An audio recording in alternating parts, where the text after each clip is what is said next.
আসসালামু আলাইকুম। নতুন আরও একটি ভিডিওতে আপনাদের সবাইকে স্বাগতম। আজকে একটু চলে আসছিলাম খুলনা থেকে একটু দূরে রূপসাঘাট পাড়ি লকপুরে। আমরা চলে আসছিলাম 4 জন ভ্যানে করে চলে আসছিলাম, যেহেতু ছুটির দিন ছিল এই জন্য ভাবতেছিলাম দূরে কোথাও একটু ঘুরতে যাই। তো যে কথা সেই কাজ, আমরা চলে আসছিলাম লকপুর বাজার। আর এই বাজারটা নাকি অনেক পুরাতন, এই জন্য আমরা এখানে ছুটে চলে আসলাম। আসার পরে দেখলাম যে বাজারে সব লকপুর মোড়ে নামার পরে হাতের ডান সাইডে একটা রাস্তা আছে, ওই রাস্তা দিয়ে আপনি হেঁটে আসতে পারেন, 5 মিনিট লাগবে, কিংবা আপনি যদি ভ্যানে আসতে চান তাহলে 5 টাকা দিয়ে চলে আসতে পারেন। এই বাজারটি সপ্তাহে একদিন খোলা থাকে এবং শুক্রবার দিন। আর আমরা যেহেতু শুক্রবার দিন আমাদের ছুটি ছিল, এই জন্য আমরা চলে আসছিলাম এই বাজারে। এখানে কাঁচামাল থেকে শুরু করে মাছ এবং খাবার সব কিছুই পাবেন আপনি কম মূল্যে। এখানকার বেশিরভাগ খাবার বলেন কিংবা তরকারি বলেন কিংবা মাছ বলেন, বেশিরভাগ হচ্ছে গ্রাম থেকে আসে। যেহেতু গ্রামাঞ্চলে এজন্য একটু খাবারের আইটেমও বেশি ছিল, অনেক ভাজা পোড়া ছিল এবং অনেক মিষ্টি ছিল। আমরা সব কিছু ট্রাই করছিলাম কোনটা কেমন স্বাদ। তো আমাদের কাছে কম বাজেটে অনেক বেশি ভালো লাগছে, আমরা সবাই খাচ্ছিলাম। এই যে দেখতে পাচ্ছেন এখানে আছে টিকিয়া আছে, যেহেতু এনারা হচ্ছে নিজে হাতে তৈরি করা হয় এবং সব কিছু হচ্ছে বাড়ি থেকে নিয়ে আসা হয়। ফল বলেন কিংবা তরকারি বলেন কিংবা মাছ বলেন, কারোর পুকুরি চাষ করা হয়, কারোর বাড়িতে সব ফসল হয়। আর হচ্ছে খাবাররা নিজেরা অনেক বাসা থেকে সুন্দর করে বানিয়ে নিয়ে আসে, বাজারে সেল করে।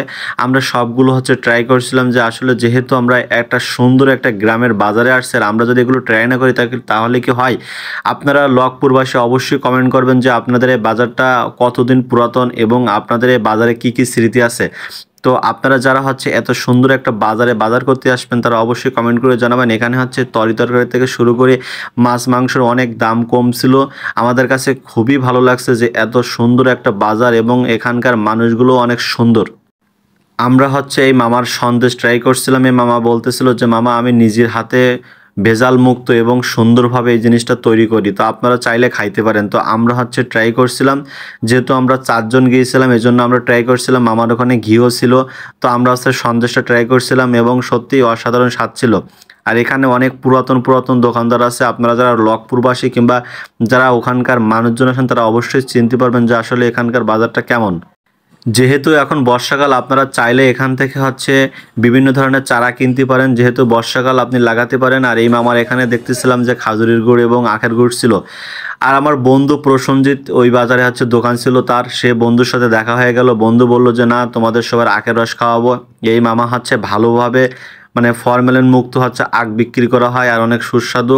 এই জন্য আমরা চলে আসছিলাম আখের রস খাইতে। ভিডিওটি কেমন লাগছে অবশ্যই কমেন্ট করে জানাবেন। আর আপনারাও ছুটির দিনে বিভিন্ন জায়গায় ঘুরতে যাবেন। সবাই ভালো থাকেন, সুস্থ থাকেন। দেখা হচ্ছে নতুন কোনো ভিডিওতে। সবাইকে সুস্বাস্থ্যতা কামনা করছি। আর লকপুরবাসী অবশ্যই কমেন্ট করে জানাবেন যে আপনাদের এই বাজারটা কতদিন পুরাতন এবং এই বাজারটা আপনাদের কাছে কেমন লাগে। আমার কাছে বেসিক্যালি অনেক ভালো লাগছে। তো সবাই ভালো থাকেন, সুস্থ থাকুন। দেখা হচ্ছে নতুন কোনো ভিডিওতে। আল্লাহ হাফেজ।